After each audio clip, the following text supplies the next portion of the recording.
Hello, welcome to another episode of Mango and Grits. Today I'm going to show you how to make delicious homemade meatball subs. Everything from scratch, including the bread. It's much easier than people think. Now, the plan was to bake our bread in the oven, but today, for whatever reason, our oven decided not to work. The gas is coming out, but there's no flame.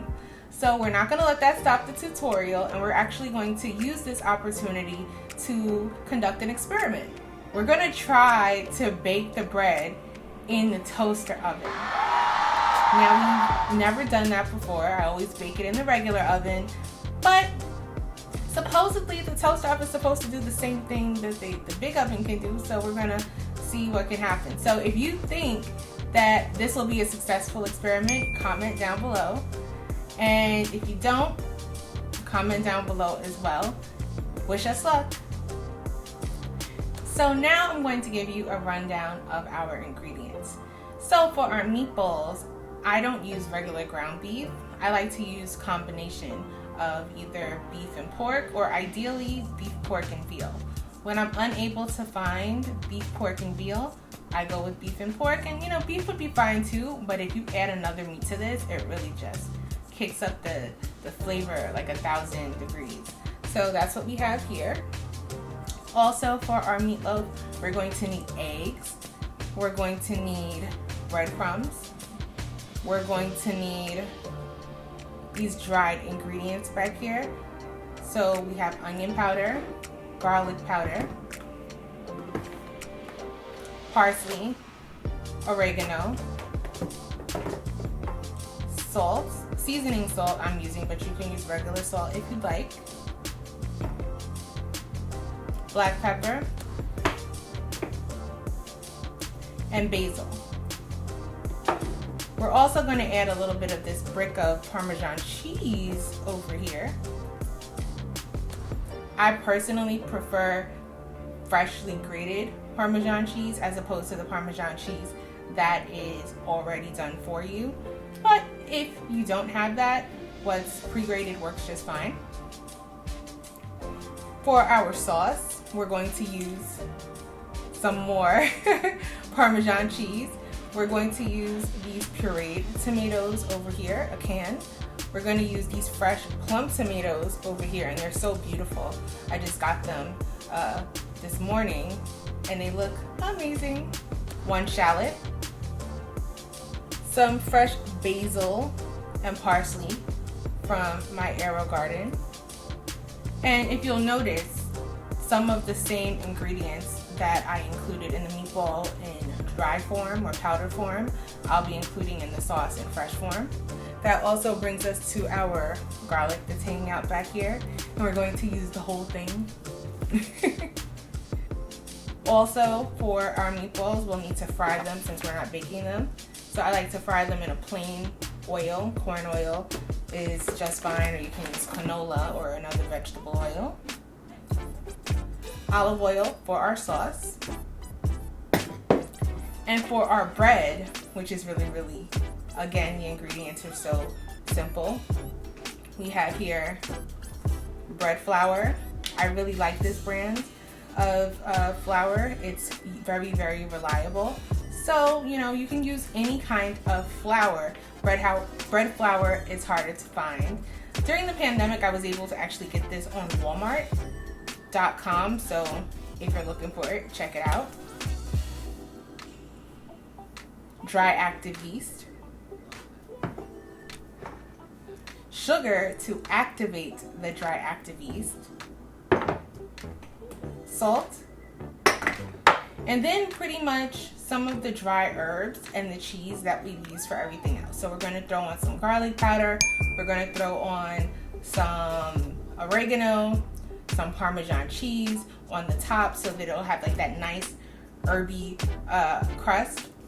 And we're also going to brush it with eggs to give it a bit more color and shine. And that's it. As you'll see, almost everything is serving multiple purposes. So let's get started with proofing our yeast because that takes time and we want to be efficient. So we'll be right back. So we want to make sure that we're being efficient. We're going to get this yeast going before we get started on our meatballs so that we're saving time. The first thing that we're going to do is get 1 tablespoon of yeast. 1 tablespoon of yeast is about the same as 1 packet of dry yeast. So after you add your yeast, then you're going to add a teaspoon of sugar. The sugar is what feeds the yeast and helps it to grow. After that, you're going to add in 1 cup of warm water. It's important that the water be warm because if it's not warm enough, the yeast and the sugar won't melt together. Next, you're going to get yourself a whisk. I recommend the metal whisk because it does a very good job of blending it.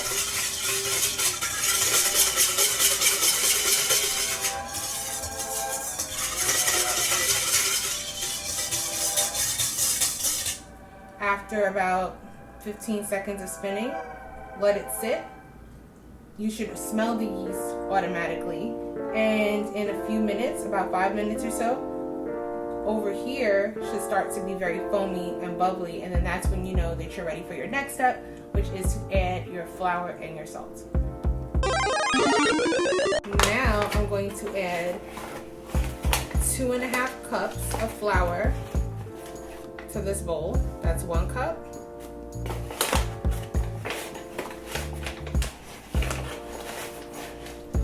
This is 2 cups. This is a 1/2 cup. Next, I'm going to add 2 tablespoons of salt.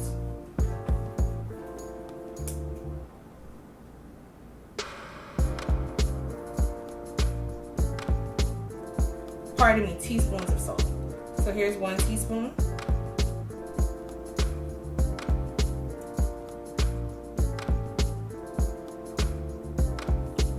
Here's the 2nd teaspoon. Now I'm going to take our whisk that I used for this, but I dried it off, and I'm going to stir this around to make sure that the salt is evenly distributed within the flour.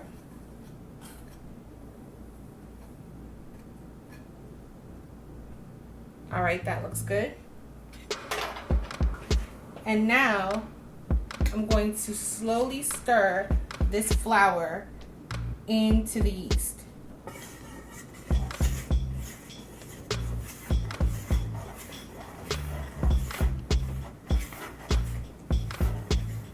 Okay.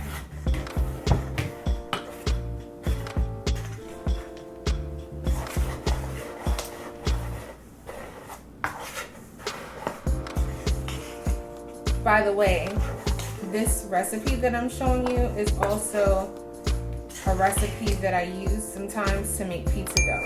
So you can't always use the same ratios for flour and bread and things like that because sometimes the atmosphere is drier or your flour is drier, it's more humid. So this is looking a little bit dry. So I'm going to add just a pinch more water.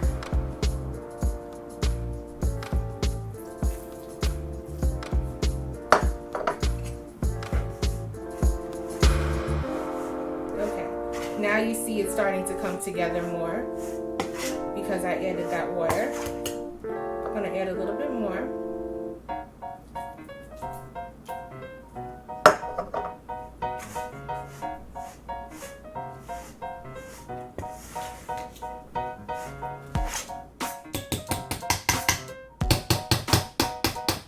I'm going to shake that off. And I'm going to get my olive oil. And I'm gonna pour some on. I eyeball it.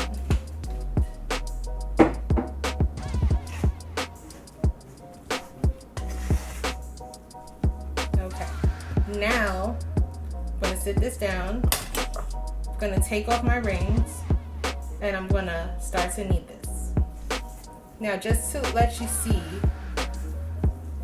the texture, very soft, very, very soft. You can see it's coming together. Now I'm scooping it down to get those little bits of flour that are on the side of the bowl. And I'm gonna knead it like this for about 3 minutes or so. Because this is bread flour, you don't necessarily have to work it as much as all-purpose flour because it has a higher gluten content, I believe, or the protein in it is supposed to help with gluten. So this method for kneading, Steven, what do you call this method? You like to make fun of me. I don't know. I haven't come up with the name yet. Yes, you have. Oh, what is the action that cats do? Kneading. Kneading, yes. He calls me a cat. Yeah. Okay, so I'm starting to feel resistance. You know what that resistance is called? What is it called? Gluten. Oh, okay. So now I'm gonna punch in the bowl. And I like to work in the bowl when I'm doing this because I don't want to dirty my counter with flour, at least not for this, and it works out the same. So, see, look at that, how it's coming together.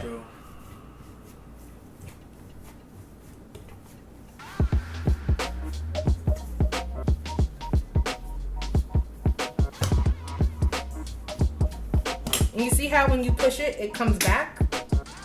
Is the camera able to capture that? Yes, it is. That's the gluten. Okay, I'm gonna give this like another minute.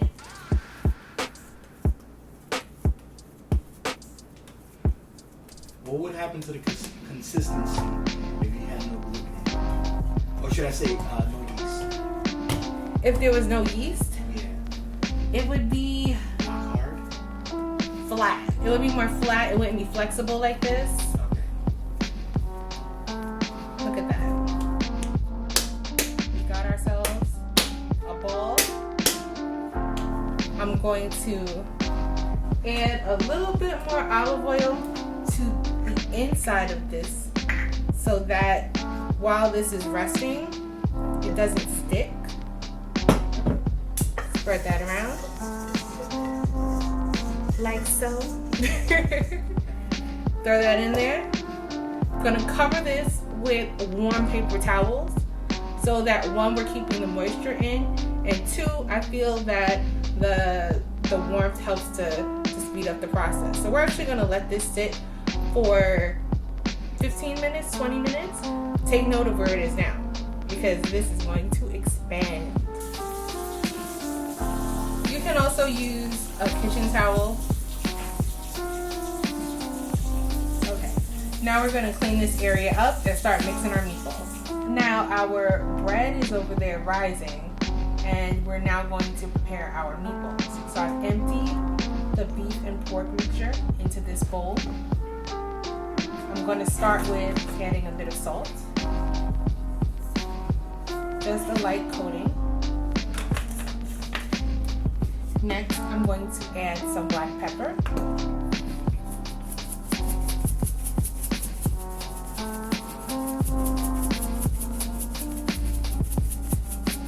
Okay. Some oregano. See, I take this off because ain't nobody got time to be using those little things to get this in here. This is the oregano. I'm gonna add some onion powder.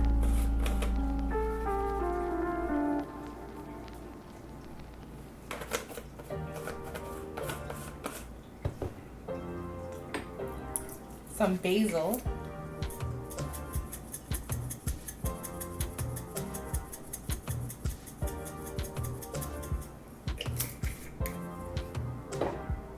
Some parsley.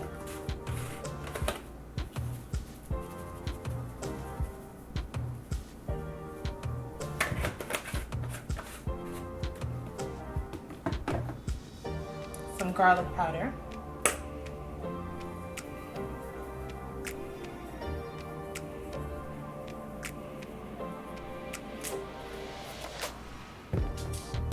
Some breadcrumbs. I'm gonna say, what is that? Maybe a little more than a half a cup.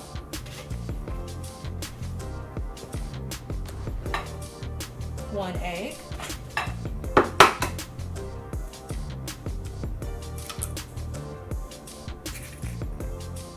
And now we're going to add some of this cheese.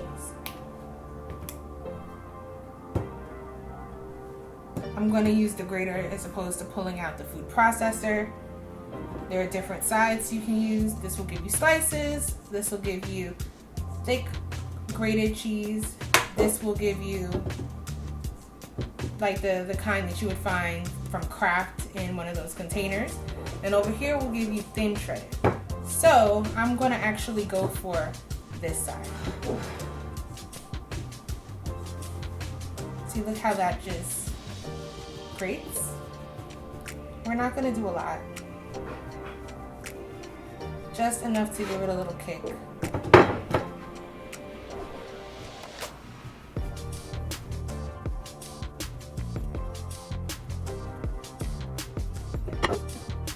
Okay, that's enough.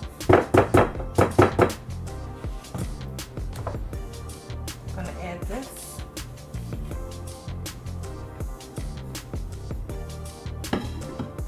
Now it's time to mix these up. I use my hands. A spoon isn't going to do it. My hands are clean. I have no rings on. My nails are low, so I'm just going to get into it.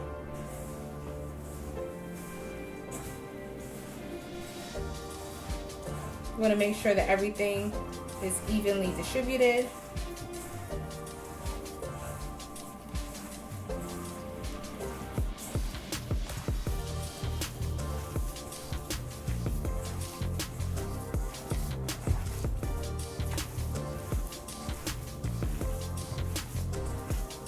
Okay, so it's been about not even a minute.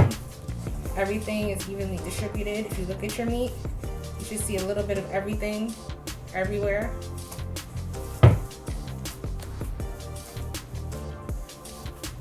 Next, I'm going to grab a teaspoon and then I'm going to show you how I form my meatballs.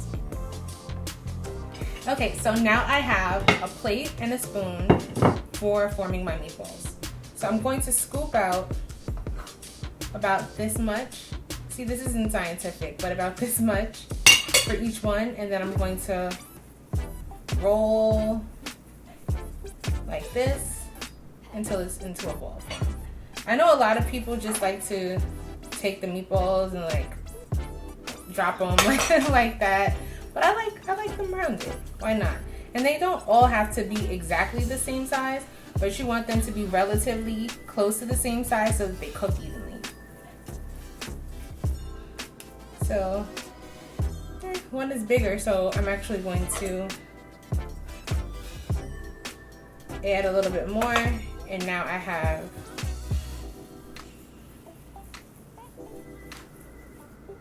the sizes that I want.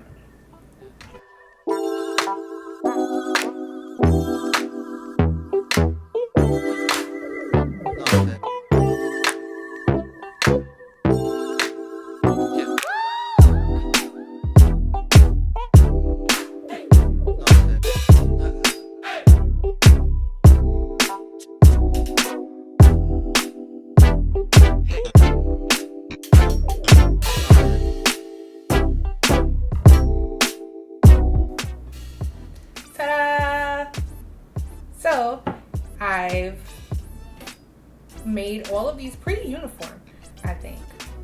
So it's 1, 2, 3, 4, 5, 6, 7, 8, 9, 10, 11. That works. Steven will get the extra meatball. The little baby one? Little baby one. Alright. That's the baby. Okay, so we're gonna set this to the side real quick and we're gonna check on our dough. Alright, so in preparation for getting our dough laid out, I'm going to add a little bit of flour. And I'm gonna stick some over here so that I can control it. So now I have my light coating, but I have this well here so that I can always add a bit more. Now let's see what this is looking like. The unveiling. Whoa! Look Look at that. Look how much it rose. Now, That's like double the size or more. yeah, so I'm going to gently deflate it. Did you hear the whoosh? Yeah. Gonna gently deflate it. Look at that. Put this over here. That brother said, shh.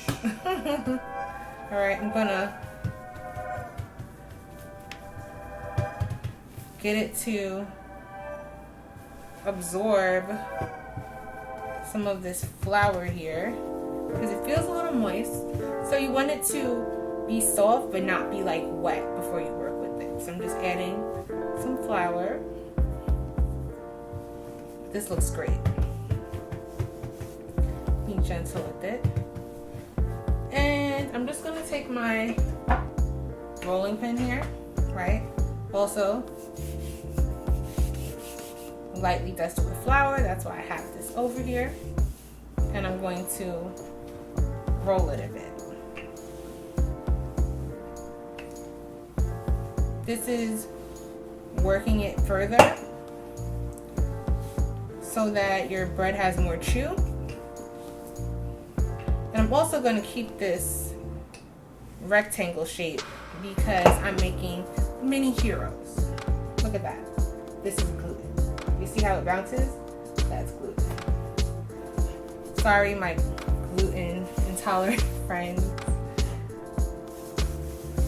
Yeah, we gotta feel those. You know who you I'll are. have to figure out something Yeah. Sorry, to do guys. with that, but all right. So I'm gonna actually reposition this way. There's something about working with dough that just like takes me back to elementary school and like playing with Play-Doh during rec time.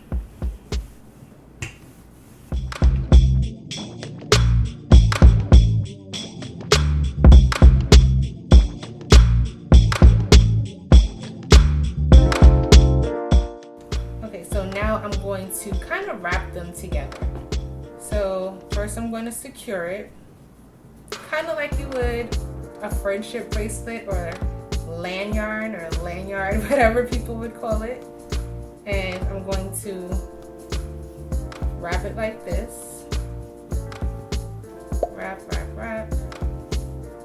Wrap, wrap, wrap. Wrap. Wrap.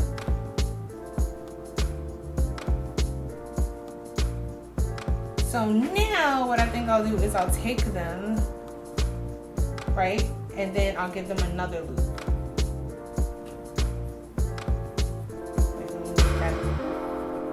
Definitely a little even. This is truly like Play-Doh.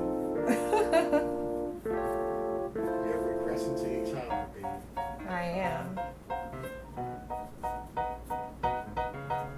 Okay.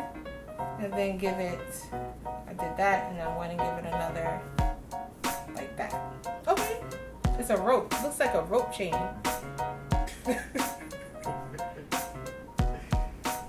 Okay. So I'm gonna let that. Alright, that works, right? Okay, it's kind of small. It's gonna puff up, so it's gonna be like bigger, Okay. not necessarily longer. So I would say that would fit like 2 or 3 meatballs each.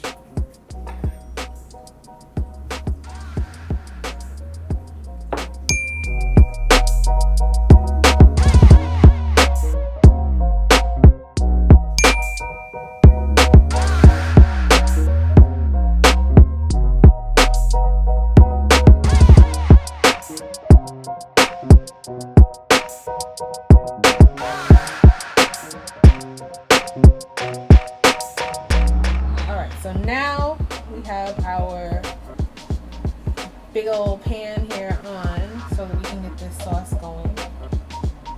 Adding some olive oil. Not a ton, just a small coating. Next, I'm going to add on some of the onions that I've chopped up. Steven, be careful, you might get popped. I don't like that. I got it the other day. I don't like it.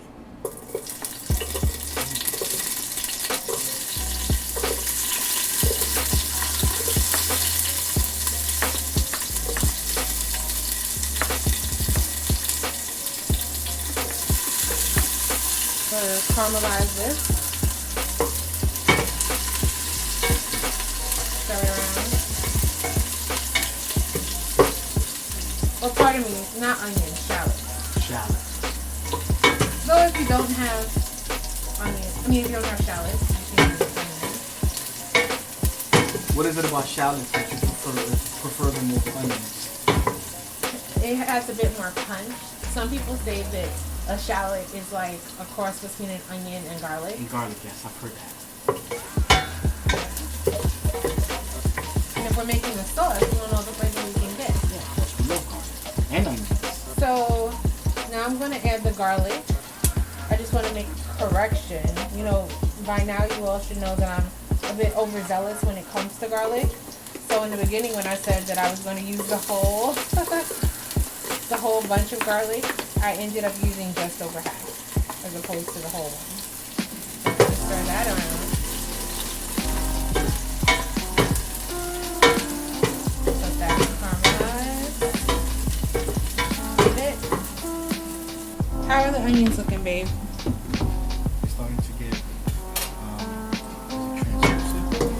Yeah. Okay, they're starting to get caramelized. Let me give it another 30 seconds or so. And then I'm going to add in our pureed tomato sauce. Now keep in mind, as with any sauce, the longer you let it sit, the more flavor it'll have. But this is going to pack so much flavor after only simmering for like less than a half hour. You're just going to leave it in. Okay, look at that. That looks amazing now.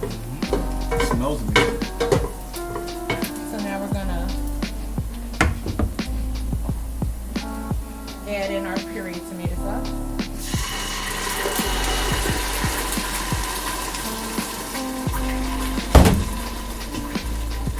I'm going to stir that around. Because this is a cheat sauce, it's not 100% from scratch, we're going to add in some of these tomatoes. So it'll have some freshness to it, but it'll also have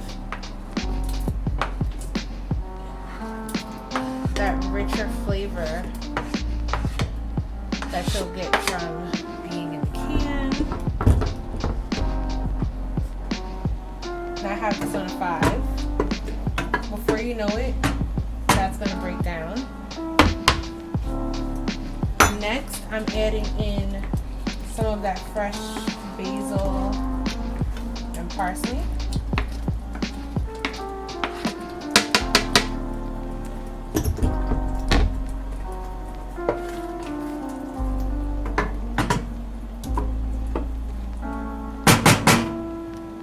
Now I'm going to add in a bit of black pepper.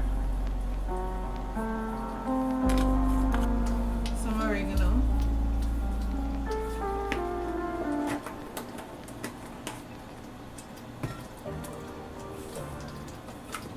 And even though we have shallots, I'm going to add a little bit of onion powder.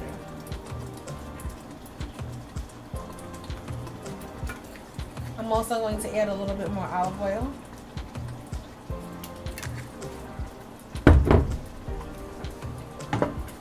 Stir this around.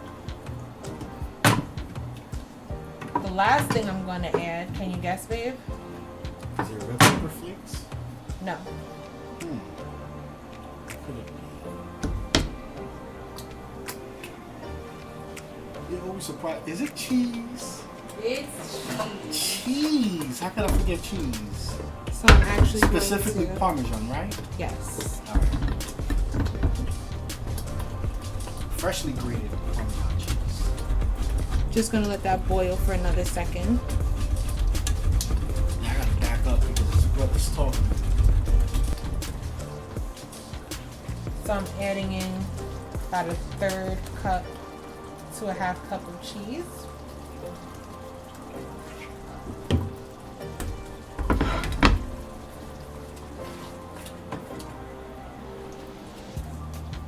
You can see it now, but it's just going to melt into everything.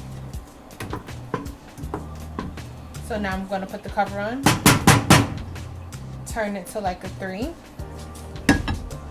and check on our bread.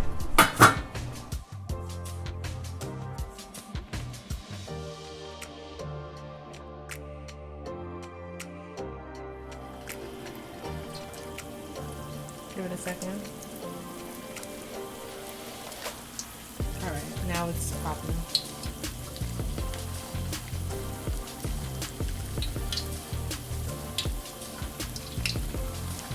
What are you doing to this oil? Huh? What are you gonna put to this oil? Save it. Because it's not going to be messy, so once it cools, put it in a thing.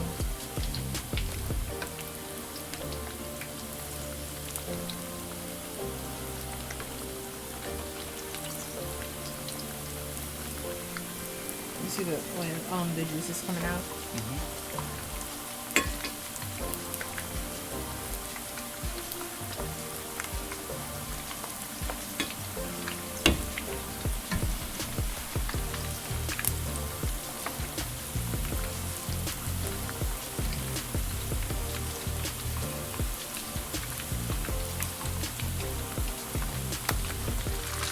We're flipping the meatballs now.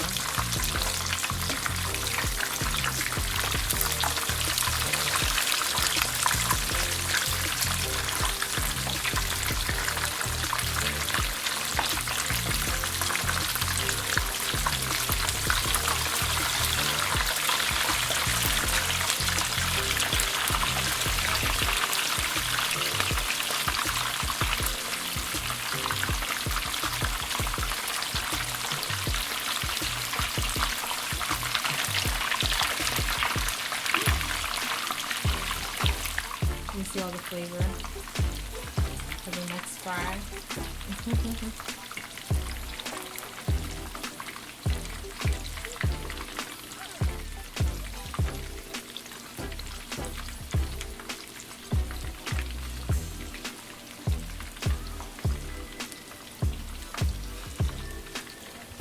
let me just take a peek.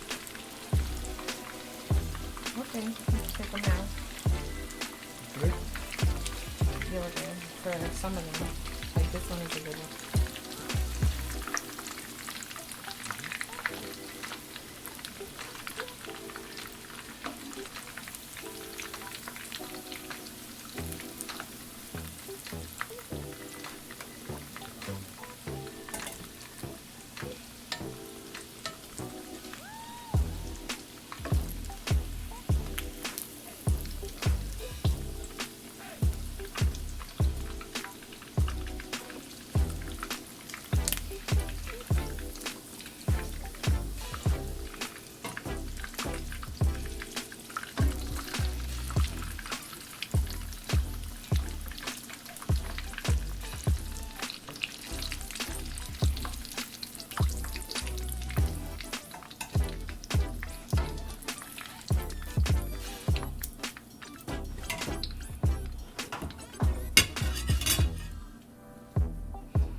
Yes.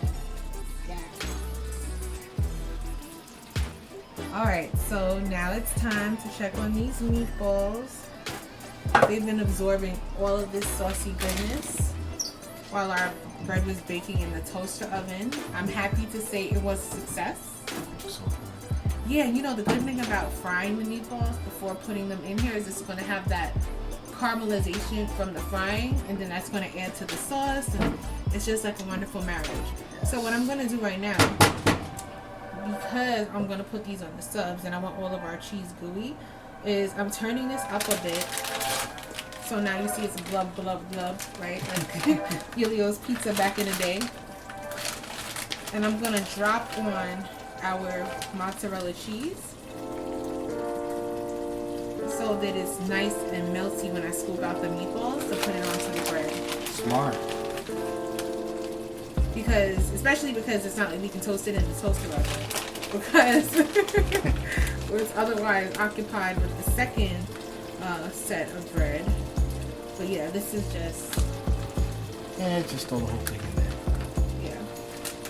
So, you see that? How quickly it's going? I'm gonna cover it and I'm gonna turn it off. And now we're gonna go back. We're gonna check out our bread, slice it, and get ready to plate. All right, now I know that we just went through a lot of stuff, but it's finally time to eat. But first, before I get to plating, I just want to give my take on how our little bread experiment. So you can absolutely bake bread in the toaster oven, but consistency, I don't know. And also some of that might be with the two methods that I wrap the bread. One I wrapped looser, I didn't know how that would turn out. The other one I wrapped a bit tighter. So what I have here are hero rolls, which we'll be using for our meatball sandwiches, and breadsticks. Yeah, those are definitely breadsticks. Those are breadsticks. They didn't, for some reason, they didn't expand. This was the second batch to go in. They started to brown almost right away. They didn't expand like these did in there. So maybe it was because the toaster oven was going for such a long time. And, you know, we put this in, it was really hot. It wasn't the same thing. I don't know, but both look really good, feel really good, have the right texture. They're squishy, but they're still crunchy. And I'm going to show you how to make the best of a bad situation and make it a win. And we're going to plate our stuff. So this is the kind of knife that cuts really well. For this kind of bread, it's delicate. Right? It's delicate. So I'm going to give it a nice little slice.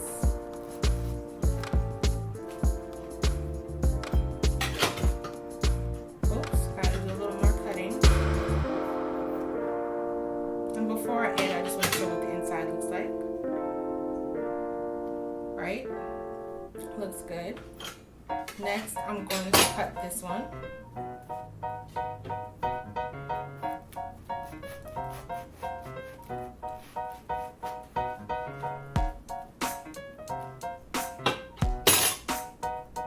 A little more cutting.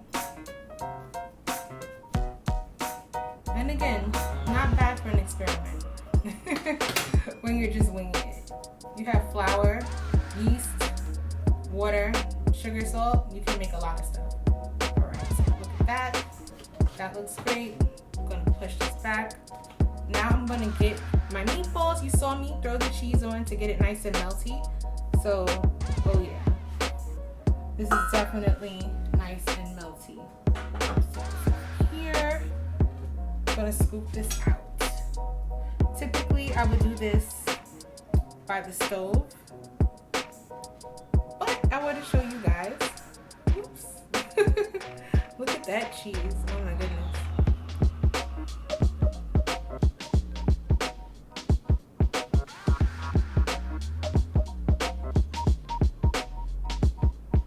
Now, you could cut your meatballs in half, right? Or you can stack them 3. It depends on how you want to eat this. Either way, it's going to be one of those messy sandwiches. You can see the string.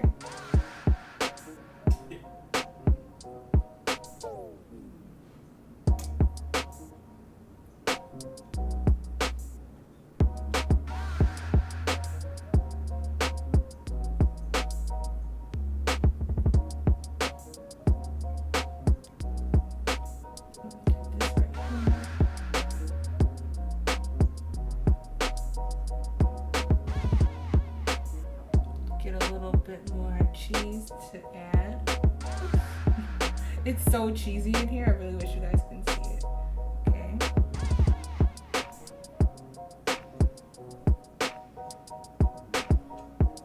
So these are for the subs, right? And you give them, I would say put like a toothpick or something through it, because people are going to eat them how they want to eat them. Oh, look at that. It's like a mega sandwich. And I'm next going to show you how to save or salvage your breadsticks. So you're trying to make bread, you end up with breadsticks. That's okay. Take your meatballs,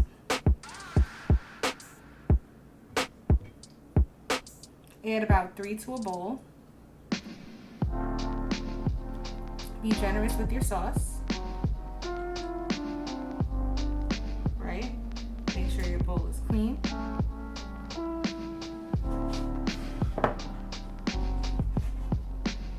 Take your breadsticks. Where did I put my knife? Oh, here it is. Take your breadstick. Cut it in half. Stick it in there to get all of that deliciousness.